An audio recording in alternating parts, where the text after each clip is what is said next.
Okay, now I'm going to start creating some lights in my scene. So we're going to be using area lights because this is a studio setup, and generally get pretty good results with these area lights. Create this one.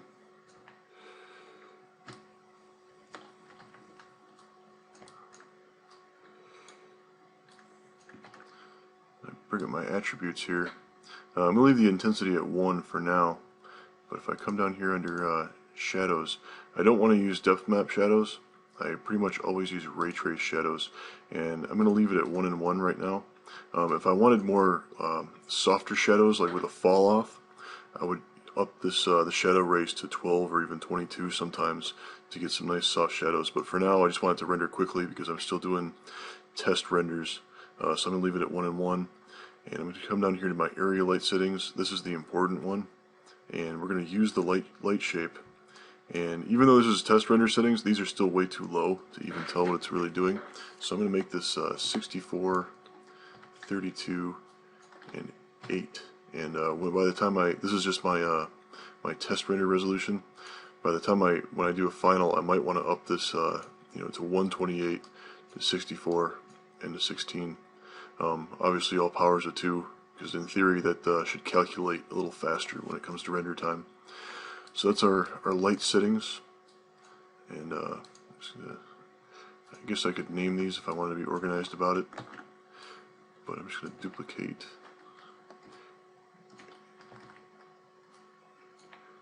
create this nice general rig, so I've got light coming in from all different sides.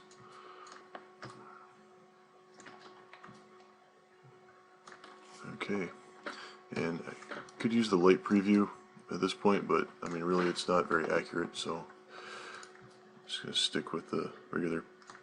And now I'm ready to start doing test renders, but before I do that, I want to make sure that my car is smoothed. Now this entire car right now, with every object selected, weighs in at almost 300,000 faces. So if I were to poly smooth that, it'd be roughly 4 times the amount, so that'd be over 1 million, and yeah, way too much. So what I'm going to do instead is I'm going to use the approximation editor to do all my smoothing for me. And so underneath window and rendering editors, I'm going to go to hypershade and approximation editor. And when I bring this up and I want extra subdivisions, so with all my objects, my entire car selected already, I go to create. And it's created this extra. I had the approximation 1 in there already, but it should just create 1 for you. And this is now attached to all of my selected objects. But if I come up here under edit, we've got parametric and number of subdivisions 2. So basically, it hasn't changed anything in my viewport. But when I render it out, this should subdivide each object twice. So sometimes a problem you might run into is if you do your render and then you say, hey, where's my object? Like my entire car chassis just renders like it's not even there. It just doesn't appear. Sometimes what that might happen if you get an error, either your objects are missing in your render or you get this big red flag in your lower right corner. What you want to do is come up here underneath, bring up your polygon options, and underneath mesh and cleanup.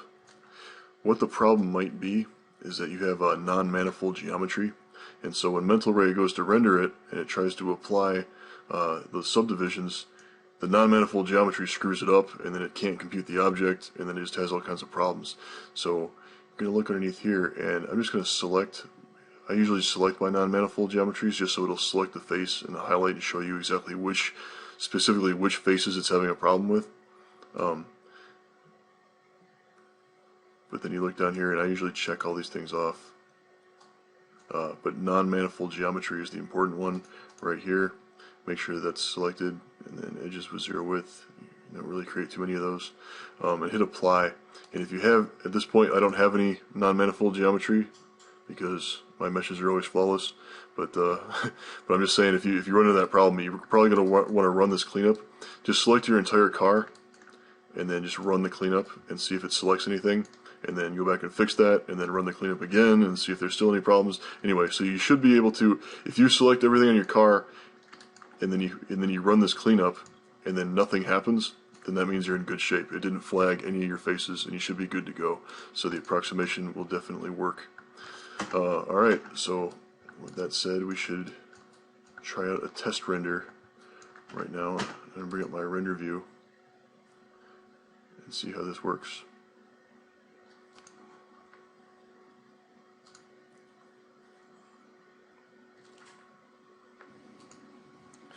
And that's looking okay. We can do it at this point because our background looks a little bit strange. Select the background, and I need to move that back a little bit more. There we go. And I'm going to assign a new shader to my background plate. I'm just going to create a Lambert. And then for the color, I'm going to use a ramp. And instead of the V ramp, we're going to make it circular. Get rid of this middle color.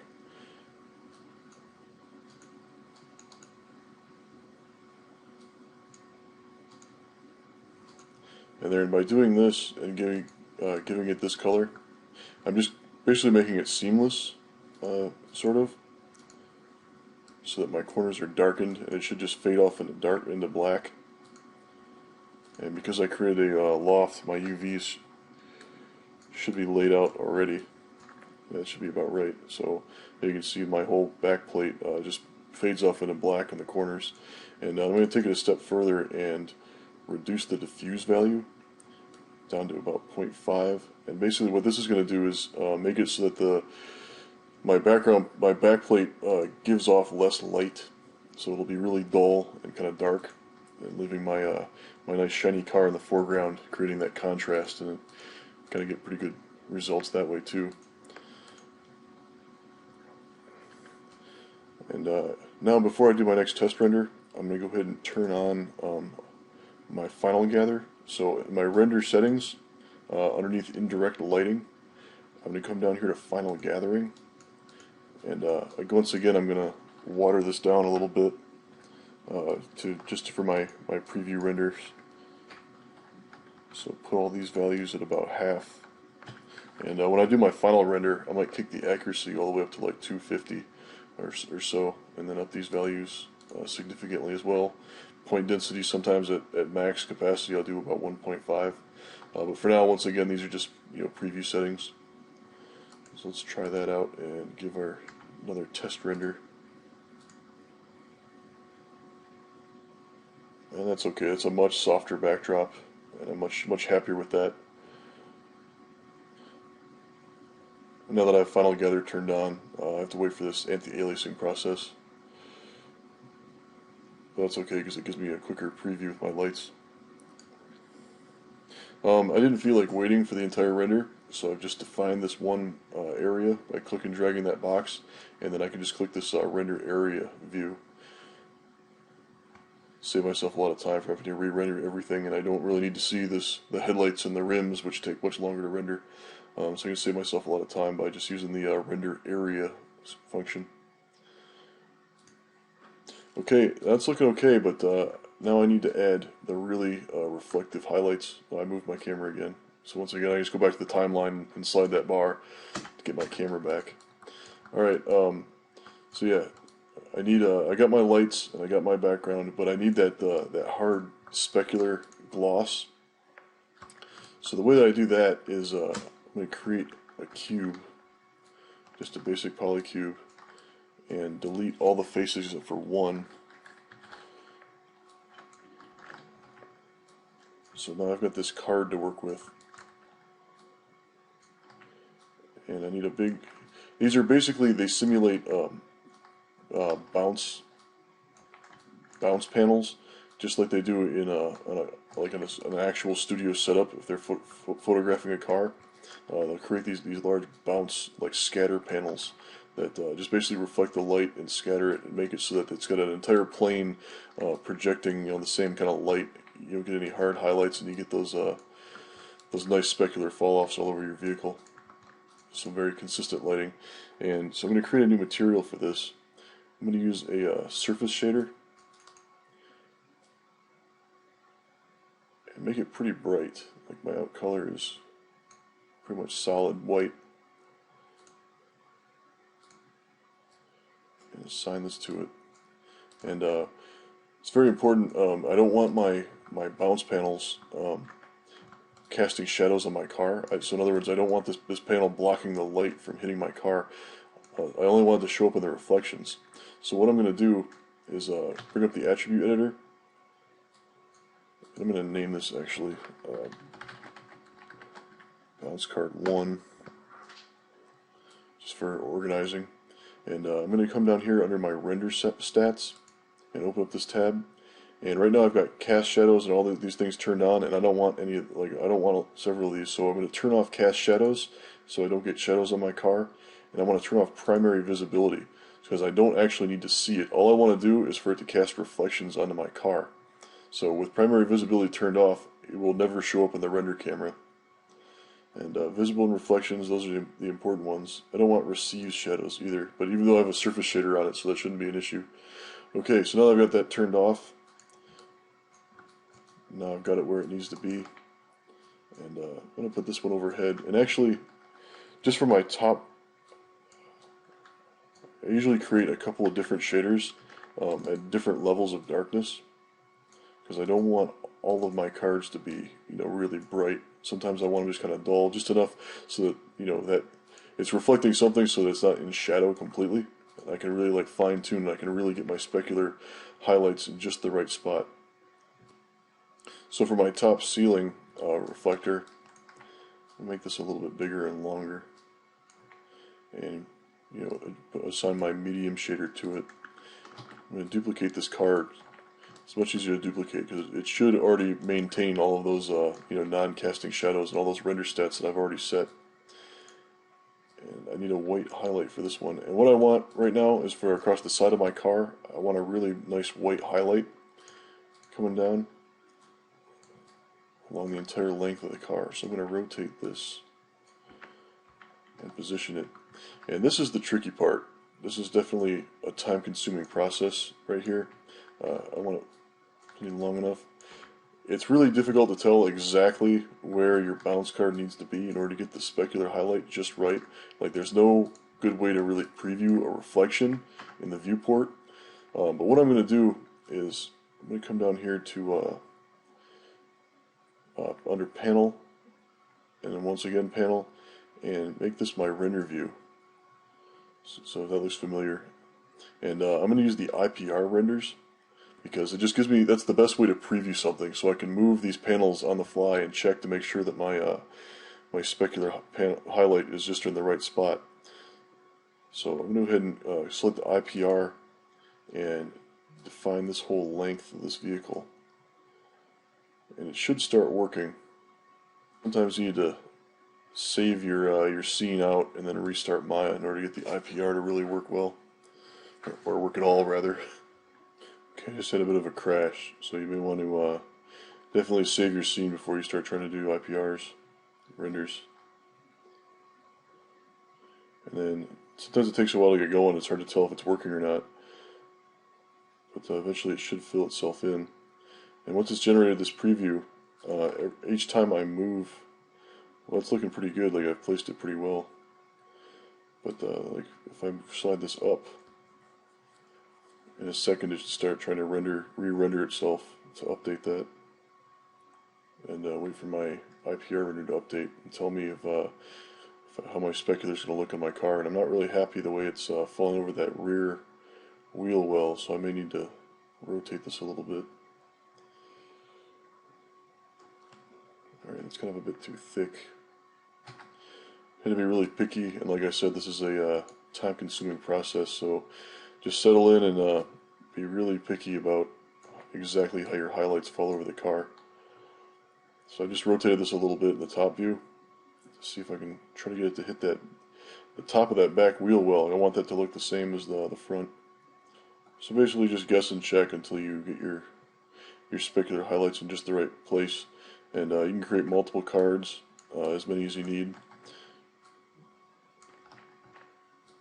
Generally I like to place a white card right in front of the wheel, right in front of each wheel, so that you get that really nice highlight. Some nice good specular reflection off the wheels. Really brings out the detail in them. And definitely one over the top of the hood as well. It's usually a good place. And also a thing to consider is rim light, like your rim lighting. If you look over the surface of the car, you don't really want your the edges of your car to be in complete shadow. So just keep in mind, like sometimes putting cards behind the car actually creates a nice like rim light and wraps it, and it can actually look pretty nice. So get yourself a lot of photo reference. Like look at some magazines. There's plenty of stuff online of studio lighting and not outdoor lighting. I mean, there's also HDRI renders are a completely different animal, and right now we're just focusing on the studio stuff and basically a flawless lighting environment. This is basically a product shot, so it's not really based around realism. It's just making your car look as nice as you can. And you may sometimes have dents and dings and like weird distortions in your vehicle model, and this is the time to go back and try to clean those out. Hopefully your car is nice and smooth. So yeah, just play around with it. This is definitely going to take some time, and just be really picky. And also keep in mind that if it's just a real small flaw, because we're just doing one rendered angle, consider you can always go back and fix it in Photoshop after the fact. So that's usually an option. Not the greatest option, but definitely a last resort. So if you've got some tiny little flaw that you just can't quite seem to get rid of, like a little triangle or a dark patch in the corner, you can always just get rid of it that way.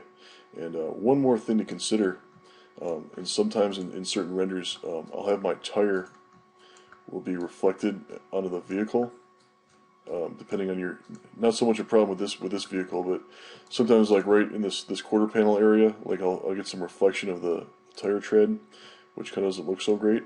So I can do the same thing I did with my card, my bounce card.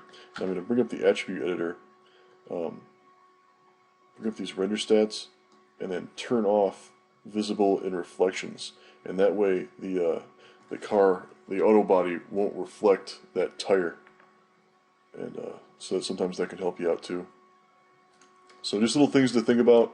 We're definitely, like I said, not realism. You're just trying to trick this image into looking good for the camera. Like that's all it's about, and that's why it's so important that we don't move the camera, because obviously the minute you move something, none of these bounce cards are going to be in the right place anymore. So just pay real close attention to that kind of thing, and hopefully you can get your lighting set up the way you like it. And good luck. Have fun.